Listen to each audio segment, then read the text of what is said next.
Hi friends, welcome back to my channel. ఎలా ఉన్నారు? తన 9 సంవత్సరాల వయసులో తండ్రిని, 14 సంవత్సరాల వయసులో తల్లిని పోగొట్టుకుని శరీర సుఖాలు, దుష్టక్రియలు, స్వార్థపూరితమైన కోరికలతో గాయపరచబడిన మనస్సాక్షితో ఇన్ఫీరియారిటీ కాంప్లెక్స్ అంటే ఆత్మన్యూనతాభావం కలిగిన ఒక వ్యక్తి ఎలా దేవునిలోకి వచ్చాడు? అటువంటి వారు కూడా దేవునికి పనికి వస్తారా? మరణపు అంచులో ఉండి కూడా చిరునవ్వుతో ఎలా ఉన్నారు? ఇటువంటి విషయాలు తెలుసుకోవాలి అనుకుంటే ఈ జీవిత చరిత్ర స్కిప్ చేయకుండా పూర్తిగా వినాలి ఫ్రెండ్స్. వీడియో స్టార్ట్ చేయడానికి ముందు ఇప్పటివరకు మన ఛానల్ని సబ్స్క్రైబ్ చేసుకోకపోతే ఇలాంటి మంచి జీవిత చరిత్రల కొరకు మన ఛానల్ని ఇప్పుడే సబ్స్క్రైబ్ చేసుకోండి. పక్కనే ఉన్న బెల్ ఐకాన్ ప్రెస్ చేయండి. నేను ఎప్పుడు వీడియో పెట్టినా వెంటనే మీకు నోటిఫికేషన్ వస్తుంది. మీరు వెంటనే వీడియో చూడవచ్చు. ఇంకెందుకు ఆలస్యం చేయకుండా వీడియోలోకి వెళ్ళిపోదాం. డేవిడ్ బ్రైనార్డ్ జీవిత చరిత్ర. శారీరక బలహీనత కలిగిన ఒక వ్యక్తి దేవుని పరిచర్యలో నిమగ్నం అవ్వగలడా? డేవిడ్ బ్రైనార్డ్ జీవిత చరిత్ర ఈ ప్రశ్నకు అవును అనే సమాధానం ఇస్తుంది. డేవిడ్ బ్రైనార్డ్ ఏప్రిల్ నెల 20వ తారీఖు 1718వ సంవత్సరము కనెక్టికట్లోని హద్దాం, యుఎస్ఏలో జన్మించారు. అతని తల్లిదండ్రులకు 9 మంది సంతానం. కానీ డేవిడ్ 9 సంవత్సరముల వయసులో తండ్రి మరణించాడు మరియు 14వ ఏట తల్లిని కూడా పోగొట్టుకున్నాడు. అందువలన తన చిన్న వయసులోనే నిరాశ, నిస్పృహలతో ఉండి మరణ భయం కలిగి ఉండేవాడు. అతని బాల్యం నిరుత్సాహమో, ఆటల పట్ల ఆసక్తి లేకపోవట అనే విషయాలతో నిండి ఉంది. శోధనలకు తలొగ్గట వలన మరియు తన హృదయంలోని కోరికలను తీర్చుకొనుట వలన తృప్తి కలుగుతుంది అనుకున్నాడు. తన శరీర సుఖాలు, దుష్టక్రియలు, స్వార్థపూరితమైన కోరికలు ఫలితంగా తన మనస్సాక్షి గాయపరచబడి తనలో ఆత్మన్యూనత భావాన్ని కలిగించాయి. తన 20 సంవత్సరాల వయసులో తన సోదరితో కలిసి డురీంలోని మొక్కలు లేక జంతువులను పెంచి అమ్మే స్థలంలో పనిచేస్తూ ఉండేవాడు. ఒక ఆదివారం అకస్మాత్తుగా దేవుని తీర్పును గురించిన భయం అతన్ని ఆవరించింది. దేవుని వెతకటం ప్రారంభించాడు. ఒక దినాన్ని కేటాయించి ఉపవాస ప్రార్థన చేయడానికి పూనుకున్నాడు.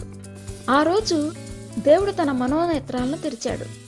తన పాపాల కోసం పశ్చాత్తాపపడి దేవుని క్షమించమని అడిగినప్పుడు దేవుని శాంతి తన హృదయంలోనికి వచ్చింది.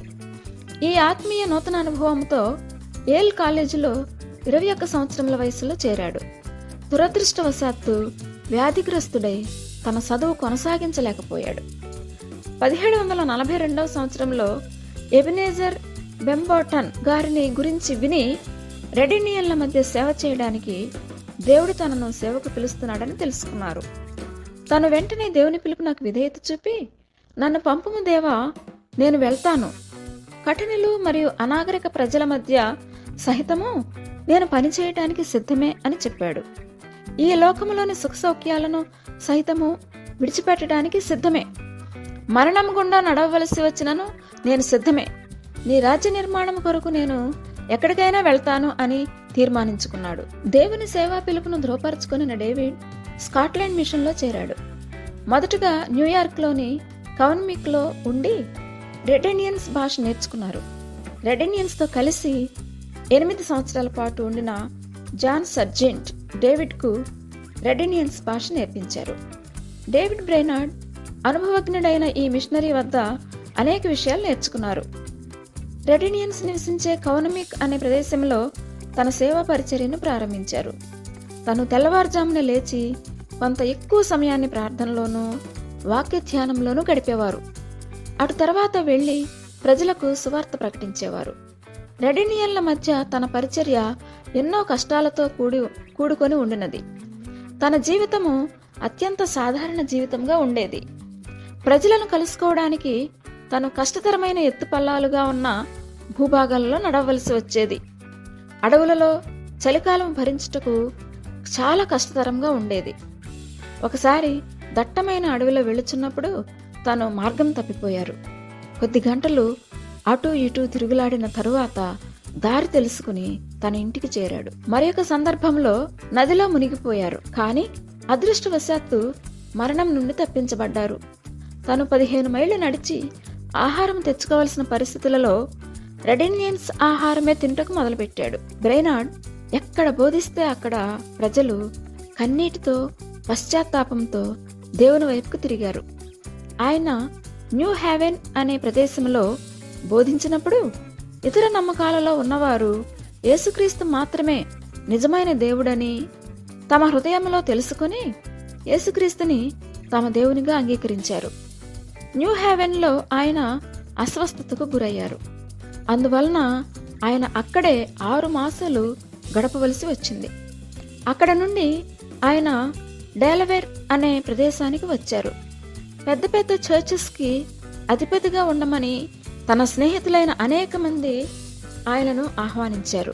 కానీ బ్రైనార్డ్ ఆ ఆహ్వానాలను తిరస్కరించి రెడినియన్ల మధ్య సేవ చేయాలి అనే తన తీర్మానానికి కట్టుబడి ఉన్నారు. కన్నీటితో విత్తువారు సంతోషంతో పంట కోస్తారు. కీర్తనలు 126:5లో ఉన్న ఈ వాక్యము తన జీవితంలో ఫలించలాగున డేవిడ్ బ్రైనార్డ్ శ్రమకు ఫలితంగా పండ్లు రావడం మొదలుపెట్టాయి. ఒకరోజు ఆగస్టు నెల 1745వ సంవత్సరంలో ఆయన రెడినియన్ల మధ్య బోధిస్తుండగా అనేక మంది పశ్చాత్తాపంతోనూ దుఃఖంతోనూ నిండుకొని ఏడవడం ప్రారంభించారు. ఆయన మీటింగ్స్లో ఏదో తమాషా జరుగుతుంది, చూసి వద్దాం అని అనుకుని వచ్చిన కొందరు తెల్లజాతీయులను కూడా దేవుడు ఒప్పింపు చేశాడు. ఒక్క వారంలో 25 మంది యేసుక్రీస్తుని తమ సొంత రక్షకునిగా అంగీకరించారు. ఆయన యందు తమ విశ్వాసాన్ని బహుధైర్యంగా ఒప్పుకున్నారు. బ్రైనార్డ్ ఈ ప్రజల మధ్య ఒక స్కూల్ను కూడా ప్రారంభించారు. 1745వ సంవత్సరంలో క్రాస్ వీక్సంగ్ అనే ఒక ప్రదేశంలో ఒక గొప్ప ఉద్యమం మొదలైంది. 1746వ సంవత్సరంలో ఈ రెడినియన్స్ న్యూజెర్సీ నుండి క్రాన్బెరీ అనే ప్రదేశానికి వెళ్ళినప్పుడు బ్రైనార్డ్ వారి మధ్య ఒక చర్చిని స్థాపించారు. నిరంతర శ్రమ ఫలితముగా బ్రైనార్డ్ సుమారుగా 150 మందిని క్రీస్తు వద్దకు ఒక సంవత్సర కాలంలో నడిపించారు. ఇది వారి సేవలో సగభాగం. ఆయన క్రీస్తు కొరకు శ్రమపడుట కూడా ఆయన విజయాలతో పాటు పెరుగుతూ వచ్చింది. ఆయన రెడినియన్స్ ని ఇంగ్లీష్ వారి మీదకి ఎదిరించమని రెచ్చగొడుతున్నట్లుగా ఆయన మీద నింద మోపారు. అందువలన ఇంగ్లీష్ గవర్నమెంట్ వారు ఆయనను హింసించటం మరియు శిక్షించటం మొదలుపెట్టారు. కానీ బ్రైనార్డ్ ఏ మాత్రమూ భయపడలేదు. ఇంకా దేవుడే నాకు ఆశ్రయము అని తనని చంపుతామని బెదిరించిన యేసుక్రీస్తుని గురించి బోధిస్తూనే ఉంటానని ఆయన చెప్పారు. 1746వ సంవత్సరము సెప్టెంబరు నెలలో ఆయన మరల అస్వస్థతకు గురై దగ్గు, జ్వరంతో బాధపడ్డారు.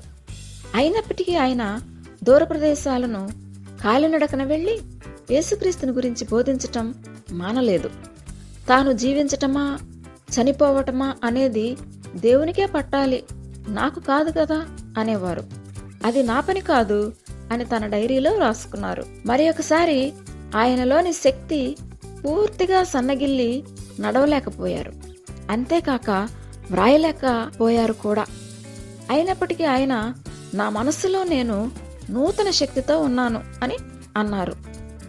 ఆయన పరిస్థితి టీబీ జబ్బు వలన మరింత క్షీణించింది. వైద్యులు ఆయన ఎక్కువ కాలం బ్రతకలేరు అని చెప్పారు. కానీ బ్రైనార్డ్ మరణాన్ని చవిచూస్తూ కూడా చిరునవ్వుతో ఉన్నారు. బ్రైనార్డ్ నిజముగా మరణఛాయ లోయ గుండా వెళ్ళుచున్నారు. జెరూషా ఆయనకు ప్రదానం చేయబడిన స్త్రీ మరియు కొందరు స్నేహితులు భూమి మీద ఆయనకు చివరి రోజులలో పరిచర్య చేశారు.